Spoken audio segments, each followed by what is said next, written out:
Welcome friends. This is chapter 8 part 1. Actually 8 chapter काफ़ी बड़ा है तो हम उसको पार्ट बाय पार्ट पढ़ेंगे. So this is all about object oriented programming in Java. अगर हम देखते हैं कि सी प्लस प्लस में हमने जैसे देखा हुआ है कि ऑब्जेक्ट ओरिएंटेड प्रोग्रामिंग की बात अगर हम करें तो this is one of the crucial part of any programming language. तो ऑब्जेक्ट ओरिएंटेड प्रोग्रामिंग के थ्रू अगर हमें जैसे उसके फीचर्स है बहुत सारे, अगर आप फीचर्स पे गौर करें तो data encapsulation, data abstraction, modular programming approach, और उसका बेनिफिट होता है कि आप कोड रिड्यूस कर सकते हो, रीयूज़ कर सकते हो. तो ये सारी चीज़ें जो है इसे यूज़ करने के लिए हम बेसिकली यूज़ करते हैं इनहेरिटेंस. तो एक इनहेरिटेंस कंसेप्ट होती क्या है कि जैसे हमें समझने के लिए मैंने इस लैंग्वेज में यहाँ पे लिख के रखा है. It is nothing but access the one class data that is called as base class into another class.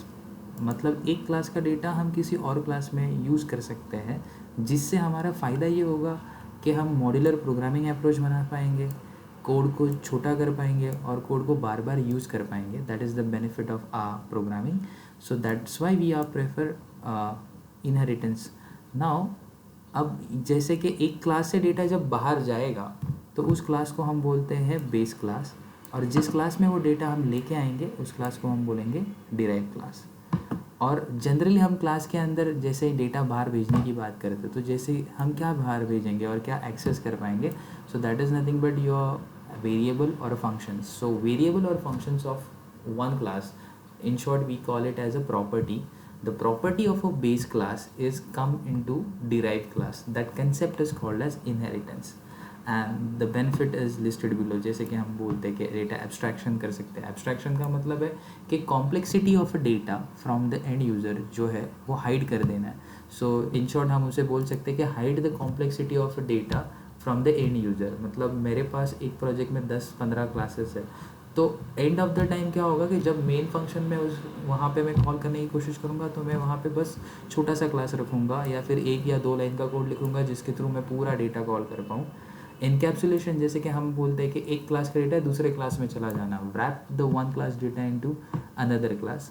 Modular programming approach जैसे मैं शुरुआत से कहते हैं कि जैसे हमें एक प्रोजेक्ट कोई भी बनाना है तो एक साथ सारा प्रोजेक्ट तो बनता है नहीं, तो हम उस प्रोजेक्ट को छोटे छोटे हिस्सों में बांटते हैं और every individual part is called as modular programme.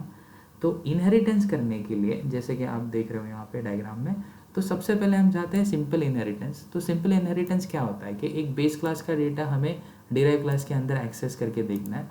That concept is called as simple inheritance. तो यहाँ पे हमने बेस क्लास का नाम भी लिख के रखा है, that is account, and then derive class name is purchase. तो हम यहाँ पे शुरुआत करते हैं कि बेस क्लास और डिराइव क्लास कैसे डेटा एक्सेस कर पाएंगे. सो यहाँ पे ऑलरेडी एक OOP पैकेज है जो मैंने लास्ट लेक्चर में बनाया था, तो लास्ट चैप्टर में हमने वही देखा था. अब हम वहीं पे एक क्लास बना देते हैं, या फिर बेटर ऑप्शन है कि हम एक नई पैकेज को ही बना देते हैं. So like I create one package over here and package name is inheritance. Inheritance नाम का पैकेज बन चुका है. तो यहाँ पे हम एक राइट क्लिक करके एक नया क्लास बनाते हैं जिसका नाम होगा अकाउंट मान लीजिए. बट ये प्लेन क्लास है जिसमें कोई भी, अगर आप देखोगे तो कोई भी मेन फंक्शन नहीं है, एक इंडिविजुअल ओन क्लास है. Then I create one more class over here. तो वैसे ही हम इनहेरिटेंस पर राइट क्लिक करेंगे, न्यू और क्लास. उस क्लास का नाम जैसे हमने यहाँ पे रखा है परचेस एंड फिनिश. अब कॉल करने के लिए हमें मेन फंक्शन लगेगा. So I create one more class, that class name is simple inheritance, और उसके अंदर हम मेन फंक्शन चाहिए हमें, इसीलिए मैंने मेन फंक्शन के यहाँ पे टिक मार्क को असाइन करके रखा है. सो फिनिश. सो अल्टीमेटली यहाँ पे ऐसे तीनों क्लासेस बन चुके हैं. अकाउंट क्लास बन गया है, परचेस क्लास बन गया है, सिंपल इनहेरिटेंस बन गया है. सो अभी पहले हम देखते हैं कि अकाउंट क्लास के अंदर हमें एक फ़ंक्शन लिखना हुआ है. सो अकाउंट क्लास के अंदर जब हमें फ़ंक्शन लिखना है तो हम उसके अंदर हम यहाँ पे लिखते हैं void. जनरली अकाउंट के अंदर हम टैक्सेशन डिफाइन कर सकते हैं, तो टैक्स नाम का फंक्शन लिखा है मैंने एंड उसका क्लोजिंग ब्रैकेट. सो यहाँ पे मैसेज देना है तो sysout shortcut control space bar. तो जैसे कि ये पूरा लाइन आ जाएगा, तो उसके अंदर डबल कोट में मैंने लिखा दिस इज़ टैक्स फंक्शन, और कहाँ पे यूज़ हो रहा है, अकाउंट डिपार्टमेंट, ताकि हमें समझे कि जब वो कोड रन होगा। देखो यहाँ पे आप उस फंक्शन को पब्लिक बना सकते हो, बट वो कब बनाओगे, जब आपको एक पैकेज से डेटा दूसरे पैकेज में लेके जाना है। फॉर एन एग्जांपल, अब आपने ये जो अकाउंट क्लास है वो इनहेरिटेंस पैकेज में बनाया है, अब ये क्लास का डेटा आपको किसी ओओपी पैकेज में शिफ्ट करना है, तब जाके आप इसको पब्लिक बनाओ। अगर सेम फाइल का डेटा दूसरे फाइल में पास करना है, लेकिन दोनों फाइल्स एक ही पैकेज के अंदर है, तो पब्लिक करने की वैसे ज़रूरत नहीं है। बट जैसे डेवलपमेंट के हिसाब से आप उसको पब्लिक रखते हो तो इट्स बेटर। परचेज क्लास के अंदर आपने अपना एक खुद का क्लास एक फंक्शन बना के रखा है, that function is called as public void and material, because purchases belongs to some material. So logical practical level पे हम सोचते हैं इसको, and this out that function is, this is material function, और कहाँ से यूज़ हो रहा है, परचेस डिपार्टमेंट से यूज़ हो रहा है। So this two messages are given over here. So मैंने यहाँ पे वैसे लिख दिया। अब दोनों को कॉल करके देखते हैं। फ़िलहाल हम इनहेरिटेंस के बारे में नहीं सोचते हैं, तो एक सिंपल सी, अगर मुझे उसे कॉल करना होता तो मुझे उन दोनों क्लासेस के ऑब्जेक्ट्स बनाने पड़ते। तो जैसे कि मैंने यहाँ पे बनाया है account A is equal to new account, object बन गया, and purchase P is equal to new purchase। So object तो बन चुके हैं, सो यहाँ पे ऑब्जेक्ट बन चुके हैं। Now I want to call tax function. So A dot, देखो यहाँ पे वो टैक्स दिखाई दे रहा है, tax, and P dot material, तो मटेरियल भी कॉल हो चुका है।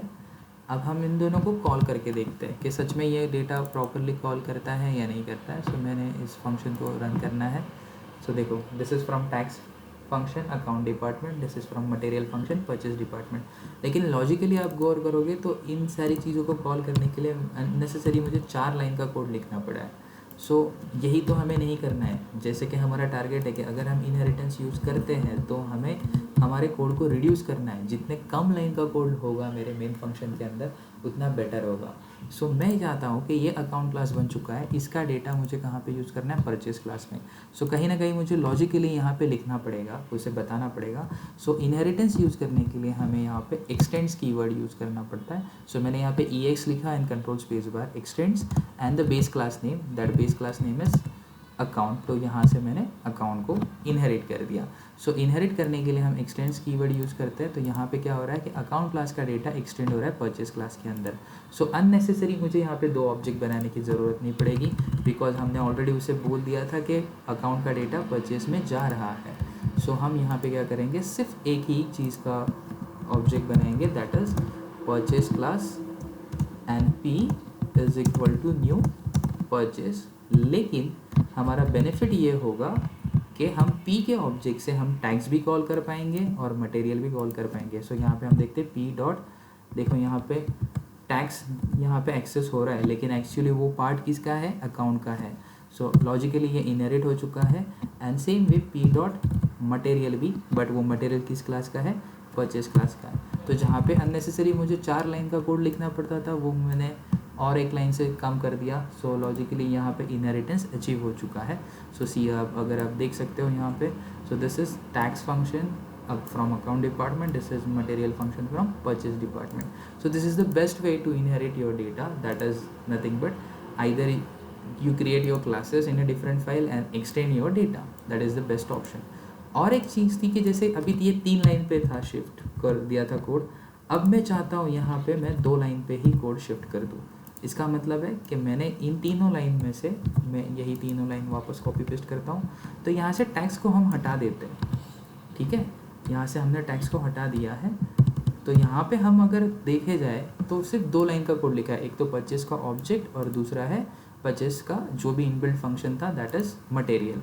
तो अगर मैं इस चीज़ को अगर अभी रन करता हूँ तो वो देखिए क्या रन करेगा, he will prompt okay see this is from material department and sorry material function and purchase department, but account class तो एक्सेस नहीं हुआ। यहाँ पे हम तो मैन्युअली उसे कॉल कर रहे थे, इसीलिए एक्सेस हुआ।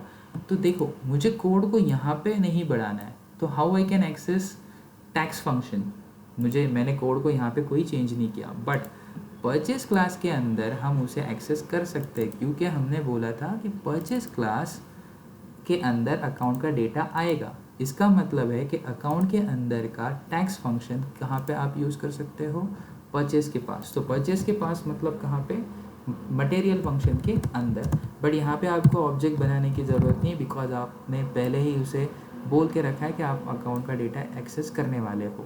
सो यहाँ पे जब मेन फंक्शन से जब मटेरियल फंक्शन कॉल होगा तो वो सबसे पहले जाएगा मटेरियल के पास। मटेरियल के अंदर उसको पहला लाइन मिलेगा टैक्स, तो यहाँ से वो जाएगा टैक्स के पास, और टैक्स का डेटा रन होने के बाद रिटर्न आएगा नेक्स्ट लाइन पे। यहाँ पे ये डेटा कोड रन खत्म होने के बाद वापस आएगा मटेरियल के पास।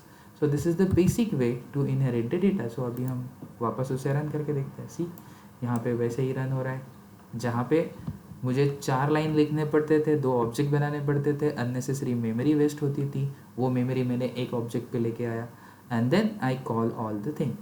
That is 2 line code. अब इससे भी छोटा है लॉजिक हमारा। और नेक्स्ट और एक चीज़ है, देखो गाइस, कि अननेसेसरी अभी ऑब्जेक्ट भी बनाने की ज़रूरत नहीं है। हमें बहुत बार लगता है कि हमें ऑब्जेक्ट की ज़रूरत रहेगी, but see that is pure object orientation. मैं न्यू कीवर्ड से मेमोरी बनाता हूँ, तो न्यू कीवर्ड बना दिया। किस क्लास की मेमोरी बनानी है, परचेस क्लास की, तो कंस्ट्रक्टर ने मेमोरी बना दी। डॉट कौन से फंक्शन को कॉल करना है हमें कॉल करना था मटेरियल फंक्शन को, तो मटेरियल फंक्शन को कॉल कर दिया। तो मैंने सिर्फ एक लाइन में गाइस, एक लाइन में पूरा इनहेरिटेंस का डेटा कॉल कर दिया। सो नाउ आप उसे रन करके देखो। So see now the output is there. This is from tax account department and this is from material function purchase department. तो जहाँ पे आपको 2 ऑब्जेक्ट बनाने पड़ते थे, अलग अलग मेमोरी बनानी पड़ती थी, उसके थ्रू फंक्शन को कॉल करना पड़ता था, but here it's very simple. I create only memory of the derived class, and using dot operator I call the function, and inside that function I access the base class data. That is the basic technique of the simple inheritance. I hope you guys understand what is the basic principle of the simple inheritance.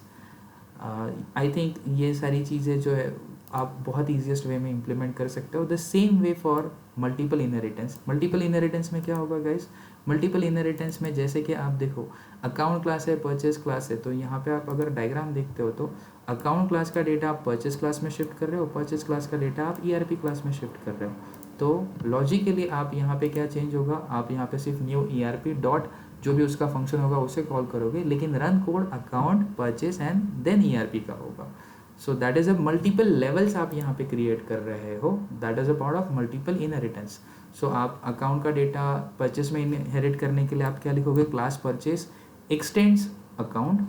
ERP में purchase का data use करने के लिए class ERP extends purchase. This is the basic way to create this simple and multi-level inheritance in Java. I hope you guys understand this. Thank you so much.